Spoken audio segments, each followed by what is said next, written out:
Herkese merhaba. PIST 2025 sezonu ilk yarısı tamamlandı. En son 24 Mart'ta transferlerle ilgili bir video paylaşmıştım. O tarihten sonra yaşanan önemli değişiklikleri PEXA transfer dosyası ile ele alacağız. Ancak bazı takımların eSports World Cup için geçici transferler yaptığını hatırlatmakta fayda var. Giantex PIST 2025 Stage 1'de beklentilerin oldukça altında bir performans sergiledi. Son maçlarda partner takımı UCAM'dan Ara ve Flickless'ı kadrosuna katarak değişikliğe gitmişti. Organizasyon son paylaşımıyla Koi'den Grubinho'yu da takıma dahil ettiğini duyurdu. Yeni beşli Westside, Cloud, Grubinho, Flickless ve aradan oluşacak. FUT ile sözleşmesi devam eden Sinet, VCL 2025 EMEA 2'de mücadele etmek için Fransız temsilcisi Valiant tarafından kiralandı. Ancak Valiant aldığı 2 mağlubiyette turnuvaya erken veda etti. EMEA'da başarı gösteremeyen bir diğer takım olan Apex Stage 1'in ardından Fluorescent ve Governor ile yollarını ayırdı. Game Changers'tan VCT'ye geçiş yapan Fluorescent 2025 sezonunun geri kalanını dinlenerek geçireceğini açıkladı.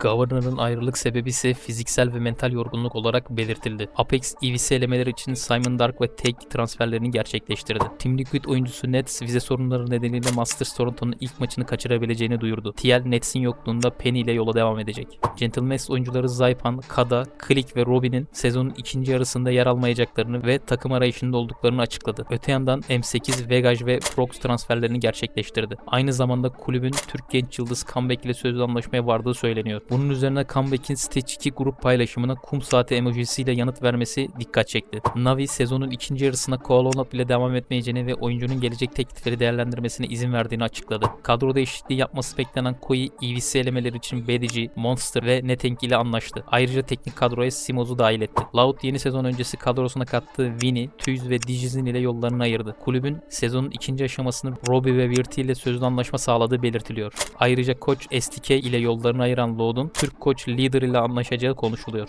Leader Game Changers'ta GT Gozun ile 2 şampiyonluk yaşamıştı. Leviathan, Demon One ve Rossi'yi yedeğe çektiğini açıkladı. Oyuncular gelecek teklifleri değerlendirecek. Lev EVC elemelerine Okeanos ve Seto takviyesiyle katıldı. Furia, Rafa, Havoc, Mavzera ve Prize ile yollarını ayırdı. Mart ayında 2Game'den Furia'ya katılan Prize yeniden 2Game'in yolunu tuttu. Kulüp EVC elemelerine Pala, Urango, Heat, Tüz ve Voodoo ile katıldı. FNS sezon başında emekli olacağını açıklamıştı. Ancak sezonu tamamlamadan emekliliğini duyurdu. Enerji FNS'in yerini Sentinels Akademi takımından Sukuba ile doldurdu. Ekip teknik kadroya ise Bonkar'ı transfer etti. Öte yandan Qbert, Sukuba'nın yerine yeni bir oyuncu bulunana kadar kadroya Tenz'i dahil ettiğini açıkladı. Sezon başında profesyonel arenayı bıraktığını açıklayan Tenz bu fırsatta geri dönse de Qbert ile VCL Amerika Stage 2'de çıktığı 2 maçta mağlup olarak turnuvaya erken veda etti. DRX Stage 1'in 3. haftasında RRQ'dan transfer etti. Estrella ile kadrosunu güçlendirdi. Kulüp Stage 1'in sonunda akademi kadrosundan ana kadroya yükselttiği Flashback'i tekrar akademi kadrosuna gönderdi. T1 akademi takımından DH'ı ana takıma yükseltti. Son şampiyon EDG Simon'u yedeğe çekerek onun yerine Jenny'yi transfer etti. Bu transferle Jenny VCT sahnesinde ilk kez boy gösteriyor. Çin bölgesi Stage 1 şampiyonu XLG takımında forma giyen Yu, şampiyonluk sonrası takımdan ayrılmayı tercih etmişti. XLG Masters Toronto öncesi Trace takımından Midi'yi transfer ederek kadrodaki boşluğu doldurdu.